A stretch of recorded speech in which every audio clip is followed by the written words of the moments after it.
অনির্দিষ্টকালের কর্মবিরতিতে কুমিল্লা বিশ্ববিদ্যালয় স্থবির হয়ে পড়েছে।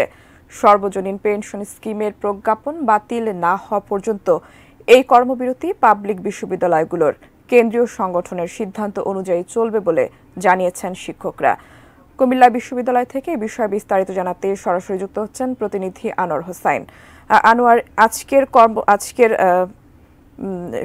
আজকের কর্মসূচি সম্পর্কে জানাবেন, শিক্ষকরা কি কি কর্মসূচি নিয়েছেন এবং সেই সাথে একাডেমিক কার্যক্রম যে ব্যাহত হচ্ছে সেই ক্ষেত্রে তারা কি বলছেন? জি টুম্পা, আমি আজকে আছি কুমিল্লা বিশ্ববিদ্যালয়ের প্রশাসনিক ভবনের ঠিক এই জায়গাটাতে।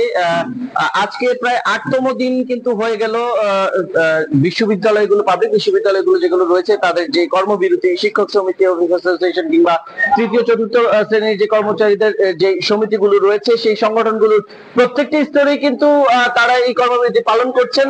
যেই সর্বজনীন পেনশন স্কিমের প্রত্যেক স্কিমের কথা বলা হচ্ছে, যে প্রজ্ঞাপন জারি করা হয়েছে সেটি যদি বাতিল না করা হয়, তারা কেন্দ্রীয় সিদ্ধান্ত অনুযায়ী কিন্তু অনির্দিষ্টকালের জন্য তারা কর্মবিরতি পালন করবে বলে আমাদেরকে জানিয়েছেন। একটি বিষয় এখানে থেকে যায় যে এই কর্মবিরতির কারণে কিন্তু বলা যায় যে এই বিশ্ববিদ্যালয়গুলো একদম স্থবির হয়ে পড়েছে। ক্লাস হচ্ছে না, কোন রকম দাপ্তরিক কাজ হচ্ছে না।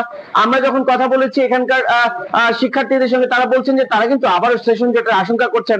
তবে এই ক্ষেত্রে শিক্ষক কিংবা অফিসার যারা রয়েছেন তারা কিন্তু বলছেন যে এই যে কর্মবিরতি, তার কর্মবিরতির পরেই যদি সরকারের সদিচ্ছা থাকে, একটি ভালো পদক্ষেপ যদি আসে, তারা যদি প্রজ্ঞাপনটি বাতিল করে দেয়, তারা কিন্তু কর্মস্থলে ফিরে আসবেন এবং সেশন যেটা যেন না পড়ে, এই ক্ষতিটার জন্য পুষিয়ে আনা যায়, তারা কিন্তু সেই ক্ষেত্রে সব রকম ব্যবস্থা নেবেন বলে আমাদেরকে জানিয়েছেন।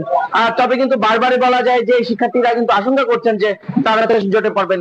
আর এখান থেকে আমাদেরকে জানানো হয়েছে যে কেন্দ্রীয় সিদ্ধান্ত অনুযায়ী তাদের যে অনির্দিষ্টকালের জন্য কর্মবিরতি রয়েছে সেটি কিন্তু যতক্ষণ না পর্যন্ত সরকারের পক্ষ থেকে কোনো ভালো বার্তা আসবে কিংবা এই প্রজ্ঞাপন বাতিলের বিষয়ে কোন রকম পদক্ষেপ না নেওয়া হবে, তারা কিন্তু কেন্দ্রীয় সিদ্ধান্ত অনুযায়ী এই অনির্দিষ্টকালের জন্য কর্মবিরতি পালন করে যাবেন। পাশাপাশি তারা কর্মস্থলে ফিরবেন না।